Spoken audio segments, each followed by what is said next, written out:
Padre, espero que estemos deseosos de escuchar su palabra. Amén. Sabemos que es el alimento para nuestra alma, medicina para nuestros huesos, luz en nuestro camino. Amén. Sin la palabra no podemos vivir. Amén. Así que espero que el Señor disponga nuestros corazones, nos capacite también a los que predicamos para poder predicar y compartir la palabra del Señor. Amén. Vamos a continuar con nuestra lectura, Evangelio de Marcos, capítulo 9. Vamos a hacer una lectura del verso 14 al verso 29. Todo lo que acontece en estos pasajes vamos a intentar pasar por ellos y hablar de ellos. Lo tenemos, Marcos capítulo 9, versos 14 en adelante. Bien, dice la palabra del Señor así. Cuando llegó a donde estaban los discípulos, vio una gran multitud alrededor de ellos, y escribas que disputaban con ellos. Y enseguida toda la gente, viéndole, se asombró y corriendo a él, le saludaron. Y les preguntó, ¿qué disputáis con ellos? Y respondiendo uno de la multitud dijo, Maestro, traje a ti mi hijo, que tiene un espíritu inmundo, el cual donde quiera que lo toma, le sacude, y echa espumarajos y cruje los dientes, y se va secando. Y dije a tus discípulos que lo echasen fuera y no pudieron. Y respondiendo él les dijo, oh generación incrédula, ¿hasta cuándo he de estar con vosotros? ¿Hasta cuándo os he de soportar? Traédmelo. Y se lo trajeron. Y cuando el espíritu vio a Jesús, sacudió con violencia al muchacho, quien cayendo en tierra se revolcaba echando espumarajos. Jesús preguntó al padre, ¿cuánto tiempo hace que le sucede esto? Y él dijo, desde niño. Y muchas veces le echan en el fuego y en el agua para matarle. Pero si puedes hacer algo, ten misericordia de nosotros y ayúdanos. Jesús le dijo, si puedes creer, al que cree, todo le es posible. Amén. E inmediatamente el padre del muchacho clamó y dijo, creo, ayuda en mi incredulidad. Y cuando Jesús vio que la multitud se agolpaba, reprendió al espíritu inmundo diciéndole, espíritu mudo y sordo, yo te mando, sal de él y no entres más en él. Entonces el espíritu, clamando y sacudiéndole con violencia, salió, y él quedó como muerto, de modo que muchos decían, está muerto. Pero Jesús, tomándole de la mano, le enderezó y le levantó. Cuando él entró en casa, sus discípulos le preguntaron aparte, ¿por qué nosotros no pudimos echarle fuera? Y les dijo, este género con nada puede salir, sino con oración y con ayuno. Amén a su vez.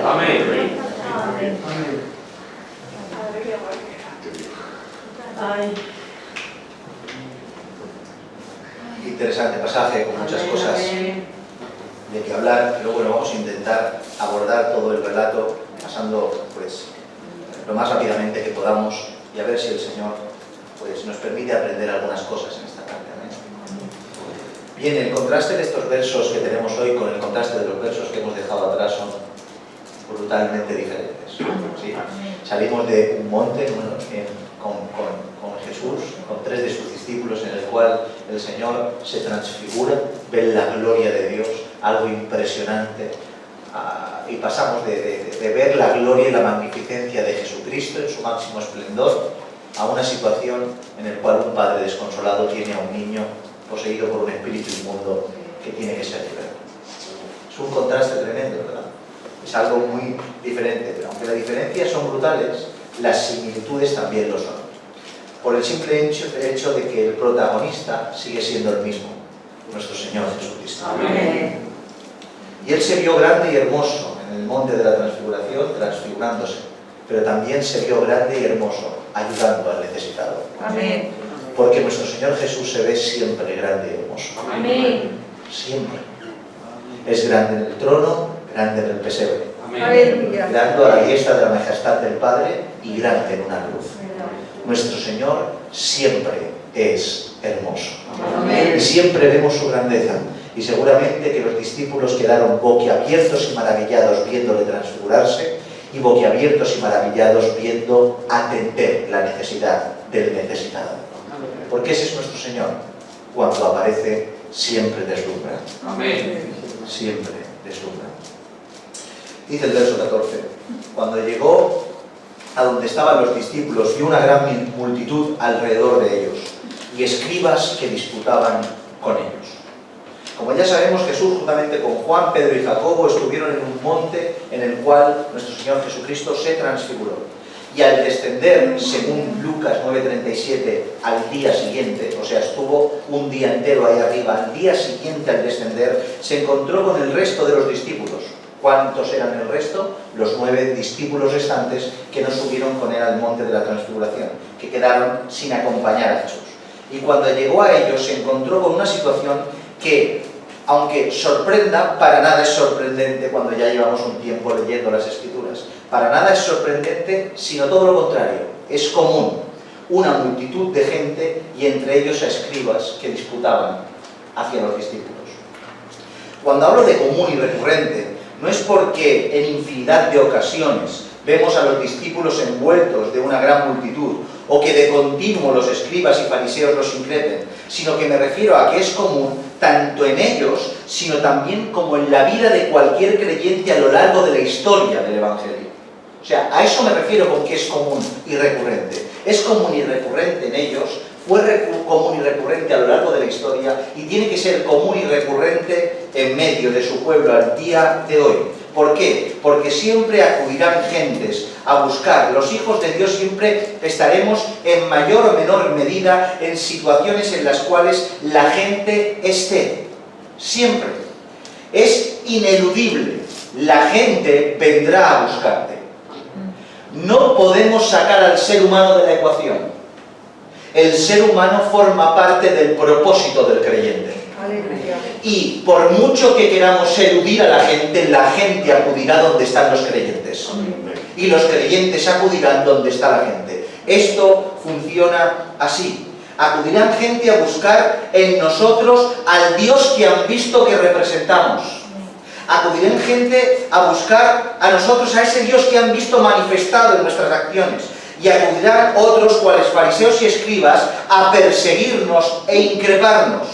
Unos por necesidad de encontrarse con Dios, otros por necesidad de satisfacer los deseos de su carne, pero definitivamente siempre estaremos rodeados de multitudes. Amén. Siempre vendrán a nosotros porque tenemos algo que decir, tenemos algo que aportar, y no algo pequeño, sino la excelente noticia del Evangelio. Amén. Jesucristo vino, murió y resucitó conforme a las Escrituras. Y vendrá gente a buscar ese pan que ven en nosotros, ese alimento que nos hace lustrosos. Dirán, ¿qué comes? ¿Qué haces? ¿Cómo estás así? Pero al mismo tiempo vendrán detractores a discrepar de nuestra fe, a discrepar de nuestro camino. Siempre habrá de todo. Por eso nosotros tenemos que estar bien preparados para las dos cosas, para predicar el Evangelio a tiempo y fuera de tiempo, y para defendernos con prudencia, amor y serenidad en contra de aquellos que buscan nuestro mal. Y en todas las situaciones siempre tiene que aparecer el mismo, y no es ni usted ni soy yo, es Cristo. Amén. ¿Lo creéis? Amén. Y enseguida toda la gente viéndolo se asombró y corriendo a él le saludaron. Podemos ver que ante la rápida aparición de nuestro Señor Jesucristo, que todo indica que apareció por sorpresa y en medio de la multitud, todos quedaron asombrados. No quedó ni uno sin asombrarse. Los discípulos, por la situación vergonzosa de no haber podido resolver el problema con el padre y el muchacho es poseído por un espíritu inmundo. La multitud al ver a aquel que vinieron a ver, a Jesucristo. Los escribas asustados y sorprendidos de ver que el líder de ellos aparecía de infragante y en medio de quizá la conversación de que ellos increpaban a los discípulos. Se quedaban diciendo, madre mía, ya ha venido su líder, ¿ahora qué hacemos? Todo el mundo se quedó sorprendido. Y en el 16 leemos, él les preguntó, ¿qué disputáis con ellos? Se acercó Jesús y les pregunta, ¿qué disputáis? Lo más probable es que la pregunta vaya dirigida ¿a quién? De toda esa multitud y los diferentes factores que ahí se encontraban, a los escribas que estaban disputando con ellos. La disputa probablemente fuera debido a la imposibilidad de estos discípulos, de estos 9 que quedaron sin subir al monte de la transfiguración, al no poder salvar, al no poder solventar la situación de este padre con este hijo. Y quizá los escribas estaban disputando concerniente al fracaso de los discípulos, porque aquel que quiere el mal busca el fracaso para discrepar. Muy bien. y lo que no saben es que el fracaso forma parte de la construcción de la vasija. Amén. El camino correcto no está exento de fracasos. ¿Sí? Nos vamos a equivocar 1000 veces, aunque caminemos en el camino correcto. El camino es correcto, yo soy el que fracasa. Pero que yo fracase no significa que esté caminando por un sitio equivocado. Porque el fracaso o la victoria no define nada. Él lo define todo. Por tanto, nosotros tenemos que ser siempre obedientes. Triunfaremos, fracasaremos, pero siempre caminaremos. Pero el que quiere el mal sale al paso. Hay un fracaso, vamos a discrepar. ¡Ah, que no podéis, ¿no? Con este endemoniado! O los demonios no existen. O ¿quién es vuestro líder que nos da capacidad? Discrepaban porque están buscando la ocasión para sacar el error. Pero el error está. Somos personas que se equivocan. Y los discípulos así lo hicieron y se equivocaron. Por tanto, Jesús rápidamente atiende la situación y sale al rescate de los 9 que estaban siendo acorralados por los escribas por aquella situación sin resolver. Si prestamos atención, no respondieron los escribas a la pregunta que fue dirigida exhaustivamente a ellos. ¿Qué discrepáis con ellos? Quizá todos los argumentos que estaban hablando a sus discípulos no sabían que no tenían peso delante de Jesús. O sea, hablaron mucho y discrepaban mucho y hablaron mucho en contra de los discípulos, pero cuando vino Jesús y Jesús les pregunta ¿qué discrepáis? ¿Qué habláis en contra de ellos? No contestaron, ni media palabra. Porque sabían que quizá delante de Jesús no tenían argumento que valiera. Pero hubo alguien que sí habló. Aquel que verdaderamente estaba necesitado. Y este no habló para discrepar. Habló sinceramente porque tenía una verdadera necesidad. Amén. 17. Y respondiendo uno de la multitud dijo, no los escribas, no los apóstoles, uno de la multitud dijo, Maestro, traje a ti mi hijo que tiene un espíritu. Gloria a Dios. Tenemos aquí a un hombre destrozado por el dolor. Destrozado por el dolor. Porque tenía un hijo con un espíritu inmundo. Lucas nos dice que era el único hijo que tenía. Es desgarrador el relato de Lucas, aunque es más corto que el de Marcos. 6 versos por 16 o 17 que tiene el de Marcos en cuanto a esto. Dice, es el único que tengo. Tengo a mi hijo con un espíritu inmundo y es el único que tengo. ¿Y qué no haríamos nosotros por aquellos que amamos? ¿Verdad? Hermanos, todo lo que esté en nuestra mano, y así lo hizo este padre. Es curioso que en muchas ocasiones, en estos casos extremos, se ven padres o madres que solo tienen a un hijo único. Las cosas del Señor a veces son incomprensibles. Porque lo más normal es que, bueno, donde hay más fortaleza, más fuerza. Pero parece ser que es recurrente esto. La viuda de Naín, Lucas 7:12, un hijo único, la hija de Jairo. Todos, hijos únicos, en Lucas 8:42. En mi opinión, creo que esta situación es una verdad muy reveladora. Por un lado podemos ver que no importa lo poco que tengas, sino que Dios quiere tratarte y lo hará hasta la última consecuencia. Y no importa que tengas muy poco, si Dios tiene que tratártelo y tratártelo es quitártelo, lo hará. Gloria a Dios. Porque la cuestión no es lo mucho o lo poco, sino el trato.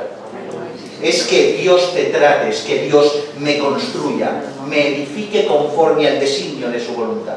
Pero por otro lado, la verdad es que Dios nunca abandona. Amén.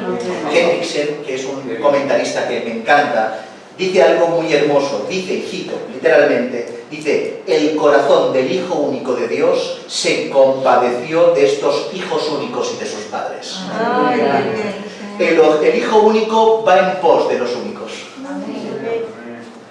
Porque Dios, aunque es verdad que te aprieta, que es verdad que te trata hasta el extremo, nunca te abandona. Amén. Así es. Amén. Él siempre está. Amén. Amén. ¿Saben lo que es Gracias, esto? Dios mío. Yo estaré con vosotros todos los días. Aleluya. ¿Qué garantía? Él está siempre. Amén, Señor. Nunca un creyente va a estar solo. Amén. ¿Saben lo que es eso? Ni en una cárcel, ni en un desierto, ni en una persecución, ni solo, nunca jamás. Él siempre está. Amén, Señor. Él es el único que va a por los únicos. Amén, Señor.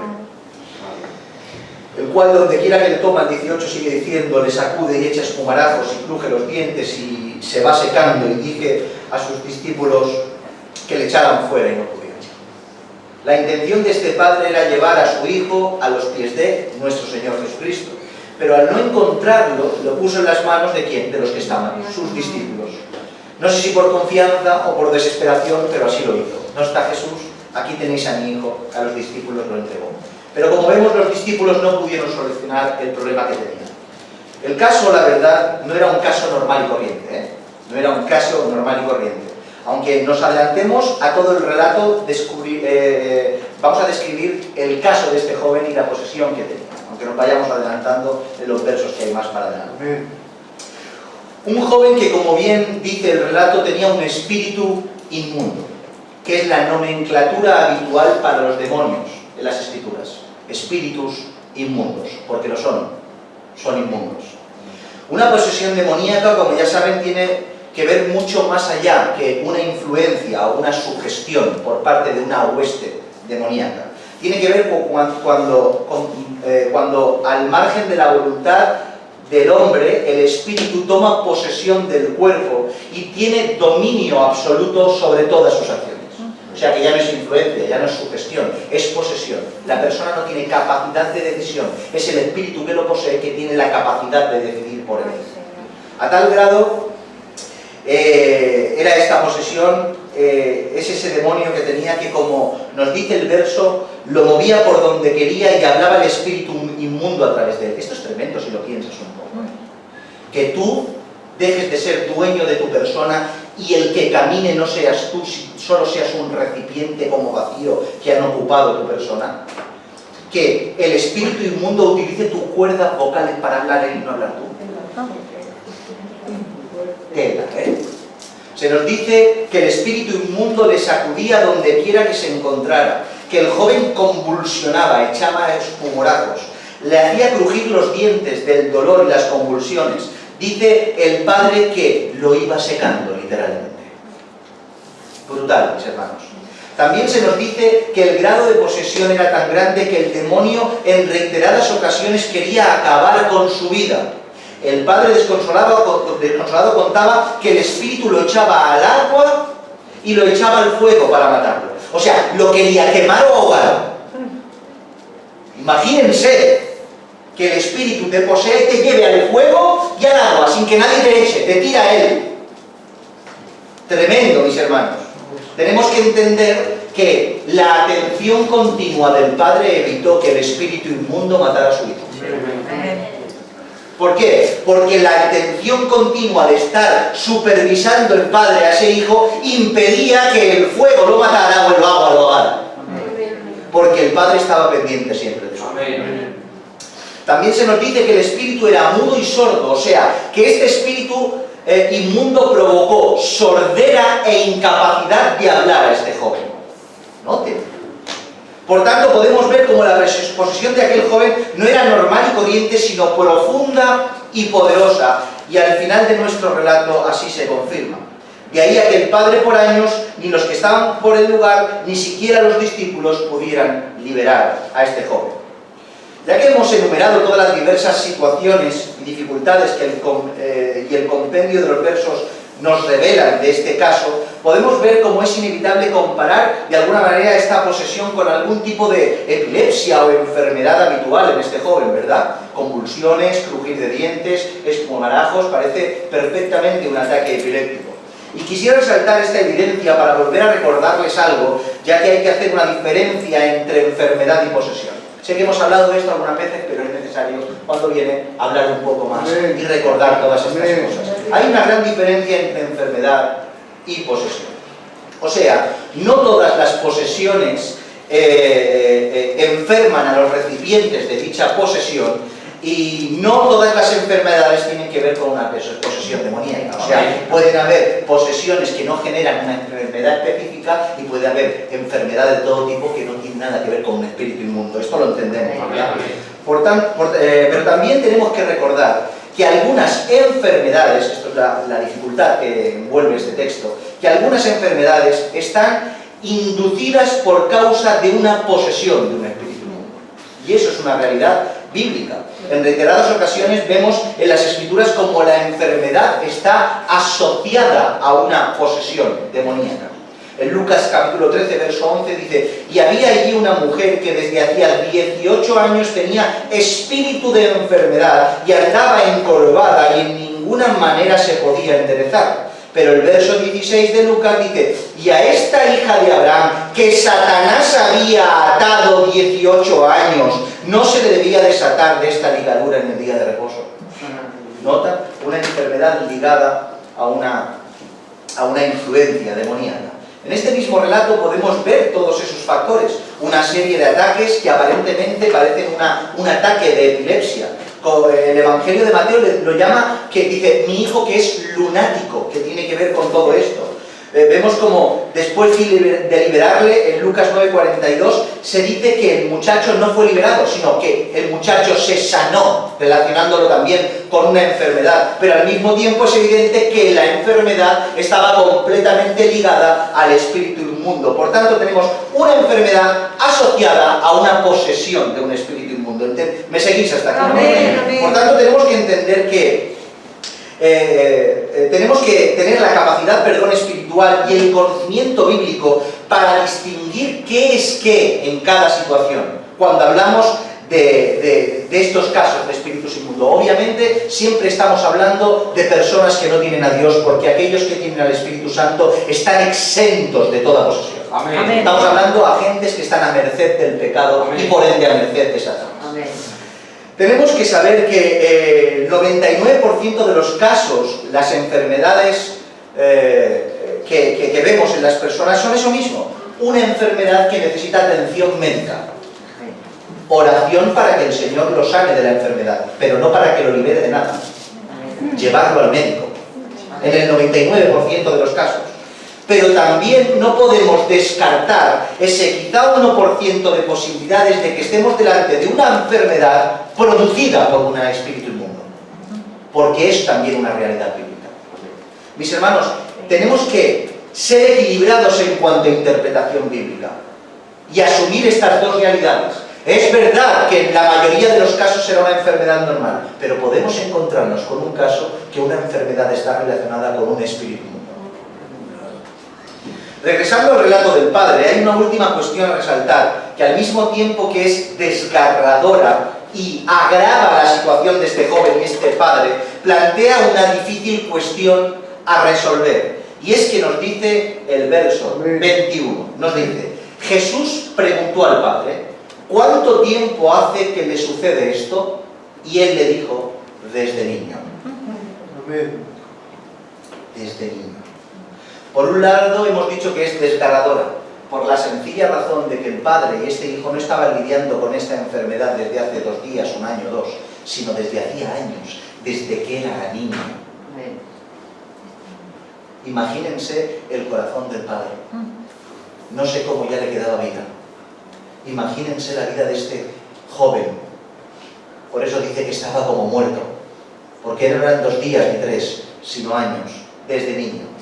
Pero por el otro lado, complicado de resolver, porque en este verso, así entendido de primeras, plantea, o no lo plantea, la posibilidad de que un niño pueda estar poseído por un espíritu inmundo. Lo dice literal. ¿Desde cuándo? Desde que es niño. Plantea la posibilidad de que un niño pequeño pueda estar poseído por un espíritu inmundo. Lo primero que tenemos que ver son las diferentes palabras que se utiliza y que utiliza las etimologías de esta palabra que utiliza el texto griego para la definición de niño, y las que encontramos en nuestro verso de hoy. La palabra que encontramos en nuestro texto de hoy para niño es paidiosen, y paidiosen, esta palabra viene a significar infancia, o sea, más bien, en vez de determinar paidiosen una edad concreta, se refiere a desde la infancia, sin determinar edad. O sea, esta palabra no determina la edad que tenía el niño. O sea, a qué edad fue con esta palabra paidiosen, sino que era un niño, que desde la infancia se encontraba en esta situación. Como hemos dicho, hay diferentes palabras para definir diferentes etapas del niño. Por ejemplo, como pais en griego, que viene a significar muchacho, y es aplicable a un niño ya con conocimiento. Es aplicado a nuestro Señor Jesús, cuando se pierde en el templo, Lucas capítulo 2, verso 43. Amén. ¿Recuerdan cuántos años tenía? 12 años. Por tanto, con 12 años, a nuestro Señor Jesús, en el término niño, el niño Jesús que le dicen, se conoce como pais, y viene a significar muchacho, un muchacho ya con conocimiento.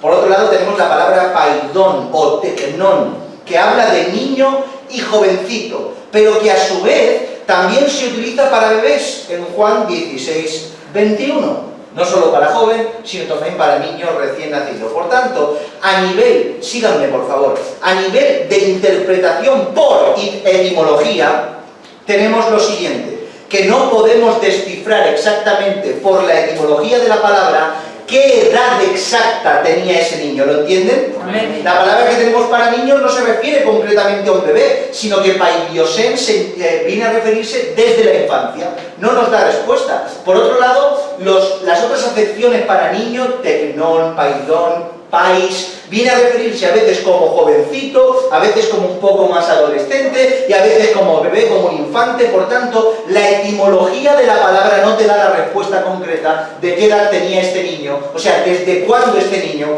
tenía el espíritu inmundo. Lo que quiero decir es que no podemos, por la raíz etimológica, dar una interpretación apropiada de este pasaje. ¿Me han entendido? Amén. Por tanto, es como siempre, su contexto y el compendio de la doctrina total que nos tiene que ayudar para determinar si esto es posible o no. No voy a entrar aquí porque nos llevaría mucho tiempo hablar de ello, pero sí dejaros mi opinión al respecto y al menos que tengáis algo de partida. Lo primero que tenemos que entender es que el desarrollo y las diferentes etapas de un niño hasta su edad adulta son diferentes a como las comprendemos en la actualidad, a como los comprendían en el primer siglo. Nosotros en la actualidad tenemos 1000 maneras y nomenclaturas diferentes para definir las diferentes etapas del niño, que si bebé, que si infante, que si niño, que si adolescente, que si adulto, que si anciano. Tenemos 1000 maneras de definir las diferentes etapas del niño, pero en la antigüedad se pasaba de niño a adulto sin pasar por ningún tipo de etapa adolescente. Un niño a la edad de 13 o 14 años, cuando el pueblo de Israel consideraba que a esa edad ya tenían capacidad para tomar por voluntad propia los caminos del Señor y entender la ley del Señor y por tanto ser recompensado o juzgado por ella, pasaba de ser un niño a ser un adulto. Una diferencia brutal. Por tanto, cuando leemos que este joven desde niño era así, no necesariamente lo tenemos que entender en un contexto del primer siglo como lo entendemos hoy. Hoy hablamos de niño y entendemos una criatura pequeña, pero en aquella época hablaban de niño y podría ser un joven ya en una adolescencia, como lo entendemos hoy, con conocimiento del bien y del mal. ¿Me siguen? Amén. Pero para mí lo que es definitivo es que una posesión, y escuchen bien, viene precedida a una conciencia de pecado reiterativa. Amén. O sea, a un adulto con pleno uso de sus capacidades y su concupiscencia completamente despierta y activa. O sea, a un ser volitivo, o sea, con capacidad de decidir con conciencia de pecado. Una persona que puede decidir y desear y peca voluntariamente. La conciencia te da la libertad de distinción. Por tanto, se hace responsable cuando la conciencia se despierta, te hace responsable de tus acciones y por ende estás a merced de tu carne y del juicio eterno y, cómo no, a merced de los demonios. Según las Escrituras y nuestra propia experiencia, no es sino la edad de 12, 13, 14 años cuando vemos, o 11, 12, 13, dependiendo del niño, cuando vemos que esa conciencia se despierta en esa criatura. Y de alguna manera, aunque la concupiscencia forma parte de él, aunque nace en pecado porque estamos destituidos de la obra de Dios y cuando sea adulto tendrá que arrepentirse, esa persona no tiene conciencia de pecado, por tanto no puede ser enjuiciado de esta manera. No tiene libertad para decidir obedecer o desobedecer. No se le ha despertado la concupiscencia como toca y todo lo que hace lo hace instintivamente sin tener una distinción correcta de lo que es lo bueno y de lo que es lo malo. Por tanto, su carne no está despierta, por tanto, no puede ser enjuiciado de pecado, por tanto, no puede estar a merced de los demonios. Amén. ¿Entienden esto? Amén. Tanto de ninguna de las maneras en este caso se pudiera estar refiriendo a un niño recién nacido, a una edad temprana donde no tuviera conciencia de pecado para ser juzgado, sino a una edad más avanzada. O sea, a partir de los 13, 14 años, entiendo de qué se refería este padre cuando dijo, desde niño. No antes. ¿Han entendido esto? Amén. Lo hemos dicho súper rápido, pero ¿han entendido el concepto conciencia de pecado para estar en merced de todo esto? Si no puedo estar a merced del juicio divino, si no se me puede culpar de pecado por cuanto no tengo conciencia, ¿cómo el Espíritu, cómo Dios nos va a dejar a merced a nuestros hijos de todo esto? Por tanto, en mi opinión, no es en ese mínimo de edad aproximada, o sea, es en ese mínimo de edad aproximada que pudiera ser, en un contexto muy puntual, poseído por un espíritu inmundo. Y digo muy excepcional, porque Dios, mis hermanos, cuida de los niños. Amén. Dejad que los niños se acerquen a mí, Amén. porque de ellos es el reino de los cielos, ¿verdad?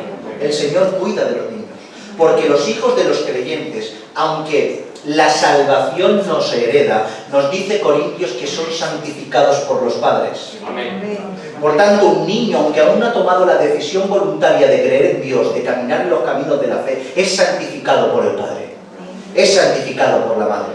Por tanto, está protegido por Dios. Amén.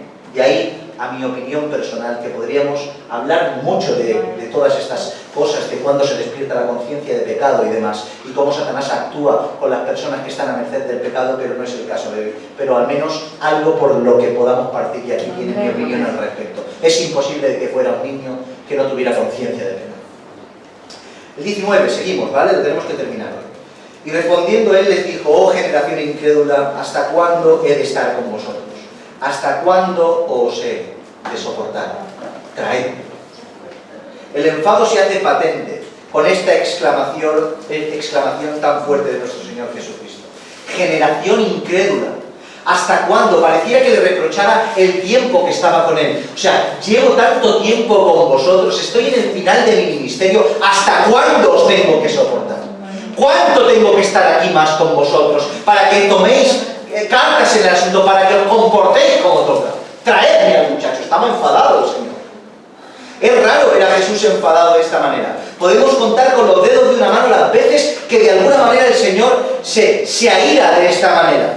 Por tanto, es significativo que se enfade con sus discípulos por causa de su incredulidad. Dice mucho esto. Y es que la falta de fe para nuestro Señor Jesús es motivo de enfado, mis hermanos. La falta de fe, la falta de capacidad de actuar por ausencia de fe es causa de enfado para el Señor. ¿Se acuerdan cuando estaban en la barca? Hombres de poca fe. Se enfada el Señor cuando no ve fe. Porque es como decir, es que no crees en mí, es que es lo mismo. No reaccionar con fe, es dudar de su poder. Amén. Por eso se enfada, estoy con vosotros, pero ¿qué hacéis? ¿Hasta cuándo? Por eso Lucas 18:8 dice, os digo pronto les hará justicia, pero cuando venga el Hijo del Hombre, ¿hallará fe en la tierra? Es amenazante esta frase. ¿Hallará fe en la tierra? ¿Encontrará fe después de tantas cosas? Que el Señor encuentre fe. Amén. Que el Señor encuentre fe. Amén. Aunque obviamente este enfado de Jesús va en primera instancia dirigido a los discípulos, o sea, a los 9 que se quedaron, los cuales habían sido instruidos, enseñados y capacitados para poder lidiar con esta situación, pero que no pudieron hacerlo. Su enfado superlativo tenía que ver con toda esa generación, porque lo dice, generación incrédula, mencionado a todos los presentes y a toda esa generación. O sea, enfado con los fariseos y los escribas, que tenían que tener no solo deseos de ayudar, no solo conocimiento para hacerlo, no solo reconocer al Señor Jesús, sino que estaban ahí puestos como los líderes para poder enseñar todo eso. Y ahí estaban, no ayudando sino increpando, enfadado con la multitud que ahí estaba, que no tenía ni idea de qué hacer, enfadado con los discípulos, como hemos dicho, quizá incluso enfadado con el Padre por su falta de fe. Porque la fe es un motivo de enfado para nuestro Señor. Amén. La ausencia de fe, obviamente. Dice, y se lo trajeron, y cuando el Espíritu vio a Jesús, sacudió con violencia al muchacho, quien cayendo en tierra se revolcaba echando espumarajos. Los demonios conocían bien a Jesús, y lo que le esperaba. Es por eso que cuando llegaron delante de él se revolcaron, sabían a dónde iban. Dice Jesús, preguntó al Padre, ¿cuánto tiempo hace que sucede esto? Y él le dijo, desde niño, y muchas veces le echa el fuego y al agua para matarle, pero si puedes hacer algo, ten misericordia de nosotros y ayúdanos. Amén. Lo primero que podemos ver es el dolor, preocupación, amor y dedicación de este Padre para nosotros. Como decíamos antes, ¿qué no haríamos nosotros por aquellos a los que amamos? Protegiéndolo desde niño y utilizando todo lo que tenía a su alcance para poder ayudarle. El Evangelio de Mateo nos dice que el Padre estaba de rodillas, que el Evangelio de Marcos lo omite, y de rodillas le exclamó, ten misericordia. Hay algo brutal aquí, muy sutil pero increíble, y es que el Padre no dijo, ten misericordia de él y ayúdale, sino que dijo, ten misericordia de nosotros, ayúdanos. No lo señaló como un necesitado, sino que él se implicaba en la necesidad del Hijo. Amén. ¿Estáis aquí? Amén. Tenía una necesidad al igual que el Hijo, porque el que ama hace los dolores del prójimo los suyos. Hace los padecimientos del prójimo los suyos. Amén. Porque el que ama, así camina. Amén. Y este Padre pidió misericordia y ayuda, no solo para el niño, sino también para él. Porque cada día que el niño sufría, el Padre sufría. Amén. Y yo, mis hermanos, quiero creer que nuestro Padre se compadece también de nosotros. Amén. Porque si el que nosotros que somos malos sabemos dar buenas dádivas a nuestros hijos, ¿cuánto más el Señor? Si dice la Escritura que si tu padre y tu madre te dejaran, con todo y eso Él te recogerá. Si vemos que Dios está por encima en amor de cualquier ser humano, y el ser humano es capaz de amar a sus hijos hasta el extremo, ¿cuánto nos amará el Señor? Quiero creer que el Padre hizo suyos nuestros dolores. Amén. Quiero creer que se compadeció de nosotros. Mis hermanos, tenemos a veces una mala comprensión de la soberanía de Dios y creemos que robotizadamente Dios salva a la creación. Pero para nada. Dios se compadece, Dios te ama, Dios no quería que sufrieras. Amén. Dice la Escritura en tantas ocasiones, escuchó el clamor del pueblo. ¿Acaso era un decreto soberano ausente de misericordia? ¿Qué va, mis hermanos? Dios se compadece de los que ama. Y así se muere. Y ante la petición del Padre desesperado con el ayúdanos, Jesús contestó lo siguiente. Jesús le dijo, verso 23, si puedes creer, al que cree, todo le es posible. E inmediatamente el padre del muchacho clamó y dijo, creo, ayuda en mi incredulidad. Notemos cómo el Padre busca ayuda en Jesús y a su vez Jesús le dice, el que cree, al que cree, todo le es posible. Esto es increíble porque, aunque sabemos que la fuente es Él, aunque lo sabemos, y Él decide el conceder tu petición o no, Dios ha depositado en nuestra fe la posibilidad de recibir las peticiones. Dios es soberano, pero te ha dejado a ti en tu fe el que esa soberanía se mueva. El que las decisiones estén basadas en la fe que tú depositas. Obviamente a veces tendremos fe y Dios en su soberanía, la super fe que puedas tener no será suficiente para romper el decreto divino. Pero dentro de la soberanía que Dios decide todo, Dios ha permitido que tú tengas fe y en base a la fe que tú tengas así hará. Mis hermanos, por causa de tantos agravios a este movimiento, por causa de este movimiento, tantos agravios a la Escritura, tantas tergiversaciones con el Evangelio de la prosperidad, con el Evangelio del reino, con el declaro, con el decreto, con la superfe. Nosotros, preocupados de toda esa falsa doctrina que ha llevado a la gente a un desfiladero sin fin, hemos puesto barreras y muros que son adecuados, pero a veces nos hemos pasado y hemos llegado a creer que la fe no cuenta. Y hemos llegado a creer que Dios es soberano, hará, ¿para qué pedirle? O le pido una vez y ya está. Él tiene que tener fe el individuo para que el Señor opere en base a la petición. Amén. Siempre lo vemos en las Escrituras. ¿Cuántas veces vemos en la Escritura tu fe te ha salvado? Tu fe te ha sanado por causa de tu fe. Por tanto, la soberanía de Dios, en su soberanía, Él ha decidido que en tu fe se obre el milagro. Amén. Estate tranquilo que la soberanía de Dios no va a ser alterada. Tampoco creas que tu fe te da derecho a concederte Dios todo lo que pidas. Él a veces tendrás mucha fe y te dirá que no, pero pídele con fe. Amén. Clámale con fe. Amén. Dios te dice que tengas fe. Amén. Así es. Amén. Es por eso que este padre dice, ayuda en mi incredulidad.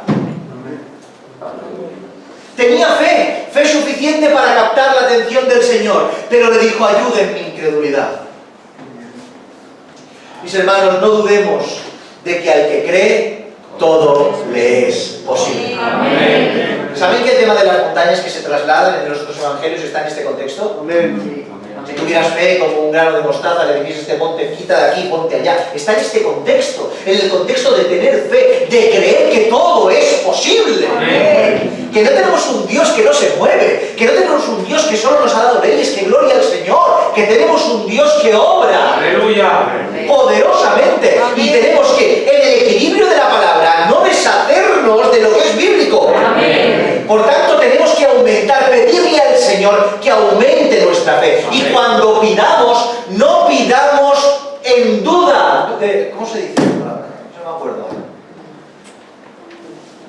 En confianza plena, mis hermanos. Amén. Tenemos que pedir. Gloria a Podemos ver como el Padre abatido y al mismo tiempo la sinceridad. Es brutal esta contestación del Padre. Tenía fe, fe suficiente, pero al mismo tiempo era honesto con la cantidad de fe que tenía. Amén. Creo, Señor, creo que tú puedes. Sana a mi hijo, pero ayuda en mi incredulidad. Ay, gloria a Dios. Yo creo, pero ayúdame. Dios. Soy débil, de un Amén. pobre de espíritu en toda regla. Amén. Bienaventurados los pobres en espíritu. Amén. Y el pobre en espíritu no es el que vacía, el pobre en el espíritu es el que está siempre necesitado, vive Amén. dependiente. Amén. Por tanto, este hombre dijo, Sí. creo, pero ayuda en mi incredulidad. Sí, Señor. Oramos así. Le pedimos al Señor que nos aumente la fe. Amén, Señor. Amén. No sé yo si le pedimos mucho al Señor. Amén. Señor, aumenta mi fe. Amén. Aumenta mi fe. Fácil es, Señor. Seguimos rápido. Y cuando Jesús vio que la multitud se agolpaba, reprendió al espíritu inmundo, diciéndole, espíritu mudo y sordo, yo te mando, sal de él y no entres más en él. Es que hay tantas cosas que hablar. ¿Me dejan seguir un poco más? Amén. Muy por encima, para poder entender qué es todas estas cosas que dice el Señor. Nuevamente creo que el Señor Jesús podemos ver otra vez el deseo del espectáculo. No tiene ningún tipo de necesidad ni ilusión de hacer de las necesidades ajenas un espectáculo público. Porque Amén. podemos ver cómo Amén. antes de que viniera la multitud se apresuró y lo echó fuera.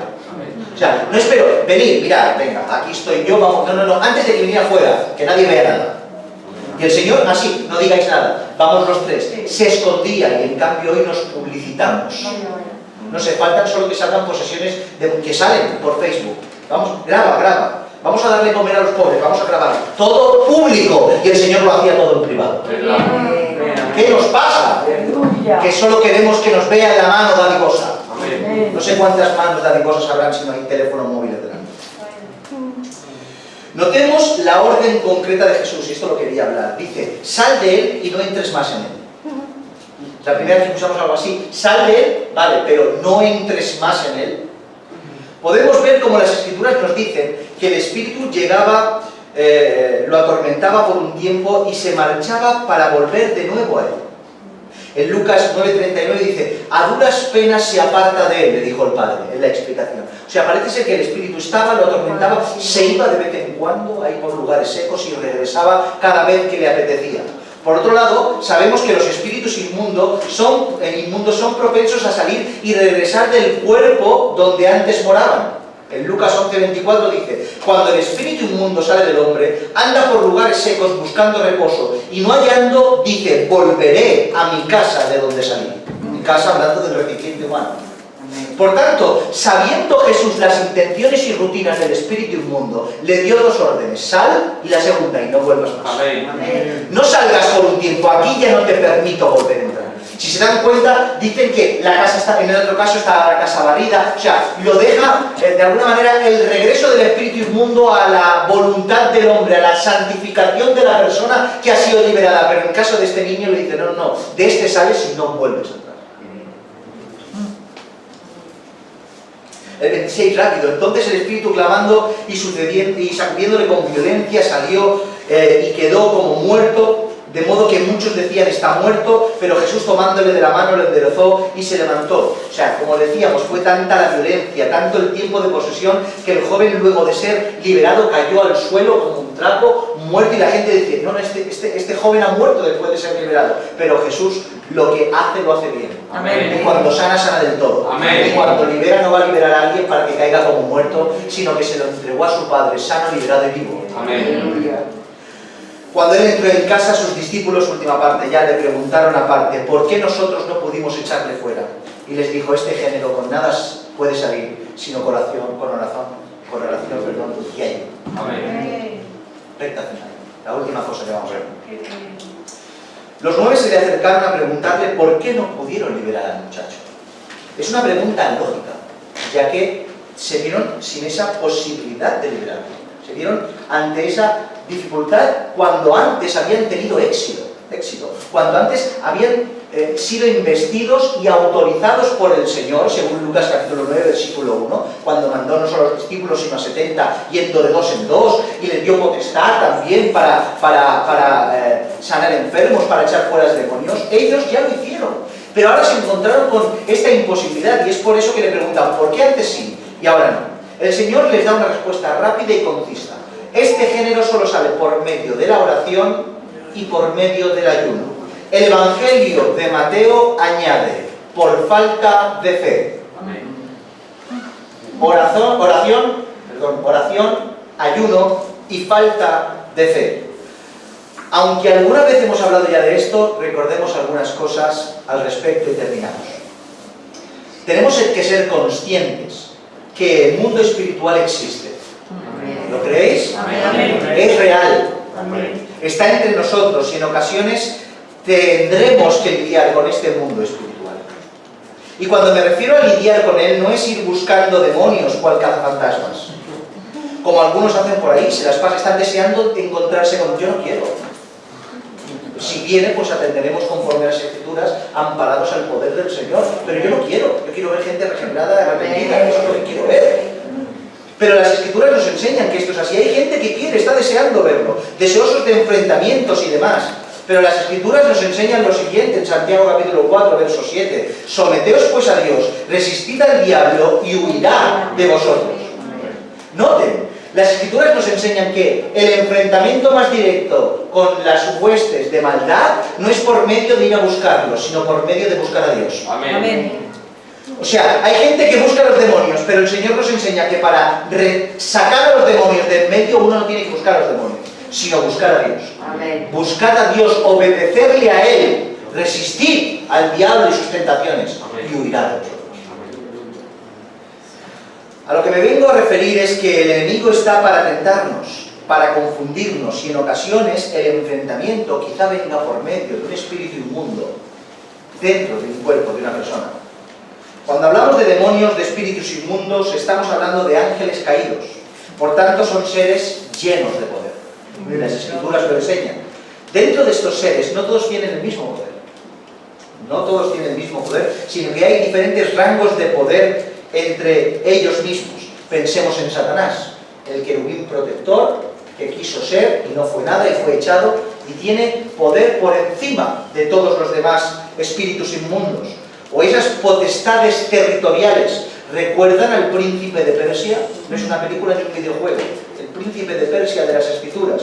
Una potestad diabólica territorial, la cual se opuso ante la petición de Daniel por 21 días. Y el mensajero que quería ir a Daniel por causa de su oración, que fue escuchado el día 1, por 21 días fue retenido y tuvo que venir el ángel Miguel a lidiar con esa situación para poder llevarle el mensaje. ¿Notan esta potestad tan fuerte que por 21 días este príncipe de Persia, era porque era una potestad que estaba ahí puesta en Persia, lo impedían? Por tanto, hay diferentes rangos de poder en los espíritus inmundos. Por tanto, este espíritu inmundo que estaba en el muchacho era un espíritu de un rango superior a lo habitual. Es por eso que la calidad, la elevación, la consagración de los apóstoles no era suficiente para lidiar con este ser. ¿Han entendido hasta aquí? Amén. Pero podemos ver algo muy interesante, y es que Jesús no nos justifica por enfrentarse a un espíritu inmundo superior, sino que los reprende por no haber podido liberarlo. O sea, no, es que era muy grande, es normal, este espíritu que hay aquí es demasiado poderoso, es normal que vosotros no podáis. No los justifica, sino que los reprende, ya que les dio un espíritu capaz para poder hacerlo, pero su falta de fe, y su falta de oración, y su falta de ayuno, su falta de consagración, hizo imposible enfrentarse a ese espíritu. Amén. Porque no hay demonio superior que pueda ir en contra de lo que va al lado tuya. Amén. No de ti, de lo que va contigo. Amén. Cuando hablamos del por qué no pudieron liberarlo, no encontramos contradicciones en los sinópticos con la fe, el ayuno y la oración, sino que es un complemento perfecto de los motivos por los cuales no pudieron liberarlo. Si se dan cuenta, por un lado, entendemos que la oración, el ayuno, en definitiva, la búsqueda aumenta la fe, y la fe produce búsqueda y oración. Por tanto, son dos factores que se retroalimentan entre sí. A mayor fe, mayor búsqueda; a mayor búsqueda, mayor fe. Amén. Y con esos requisitos puedes enfrentarte a cualquier dificultad que se te presente por delante. Por tanto, el enfado de Jesús no viene porque los discípulos, al ver la fuerza del espíritu inmundo, se apartaron a ayunar. O sea, Jesús ni los justifica porque es fuerte, ni los justifica de alguna manera o se enfada por ellos porque lo hicieron mal. Hombres, ¿qué no entendéis? Que cuando tenéis un espíritu inmundo así, tenéis que apartaros, ayunar, orar y al cabo del tiempo regresar. ¿No tenéis discernimiento de lo que tenéis delante? El Señor no se enfada con ello. Por eso el Señor se enfada del por qué no estaban ya orados, por qué no estaban ya ayunados y por qué ya no tenían la fe suficiente para poder lidiar con ese y con 1000 que vinieran después. Amén. El enfado del Señor era: ¿por qué no estáis preparados si lo tenéis todo? Por tanto, la petición no es ir a ayunar y a orar. El contexto y el concepto que tenemos que tener presente es que estos espíritus salen porque el creyente, por norma, tendría que tener fe, tendría que estar orado y ayunado, para que en cada momento, al salir al paso, cualquier dificultad podamos afrontar. Amén. Mis hermanos, ¿cuántas veces me ha pasado? ¿Cuántas veces me ha pasado? Yo no sé a usted, pero ¿cuántas veces me ha pasado esperar al momento puntual para buscarle? Ahora tengo una necesidad, voy a buscarle más. Ahora tengo que hacer algo más fuerte, voy a intensificar la lectura, la oración, el estudio. ¿Cuántas veces? El Señor me perdone. Se avecina algo y lo busco más intensamente, y el Señor no dice eso. El Señor nos dice que en la calma, cuando no haya nada, búscalo intensamente. Amén. Porque no sabes a la vuelta de la esquina lo que te puedes encontrar. Amén. Quizá mañana te llame para que me sirvas. Quizá en la esquina tengas una tentación. Quizá tengas un enfrentamiento, quizá tengas una enfermedad, quizá tengas una dificultad. Búscame para que cuando venga estés preparado. Amén. ¿Por qué somos así? Yo me lo pregunto, de verdad. Estoy un poco cansado de mí. ¿Por qué somos así? ¿Les ha pasado esto a vosotros? ¿No me pasa? Amén. ¿Qué pasa? Que tengo algo que se avecina y venga, voy a prepararme. ¿Pero qué es esto? Que no, mis hermanos, que en la calma tenemos que buscar. Amén. Porque lo necesitas todos los días, no solo cuando estás mal, no solo cuando tienes una necesidad. Estemos preparados para lo que venga. Porque si no lo estamos, cuando venga no podremos afrontarlo. Y vendrá el Señor y nos disciplinará. No podremos liberar al demonio. No podremos afrontar la tentación. Amén. Las palabras serán huecas delante de alguien que tiene que ser evangelizado. Yo no quiero ser eso. Amén. Busquemos al Señor hoy, mañana, pasado. Amén. Al igual que ellos, Jesús se enfadará con nosotros. Pero bueno, mis hermanos, en definitiva lo importante es aprender de los errores. Y los discípulos lo aprendieron, porque solo hace falta echar una vista a sus biografías para ver la vida que tuvieron después. Vale, si aprendieron la lección. La pregunta es, ¿ya aprenderemos nosotros? Amén. Es normal que nos encontremos con estas dificultades. Las tuvieron los discípulos, pero lo importante es darnos cuenta y rectificar. No asumamos la derrota. No asumamos esa condición, sino que levantémonos con fuerza y con fe y pidámosle al Señor todo lo que nos falta. Amén, Señor.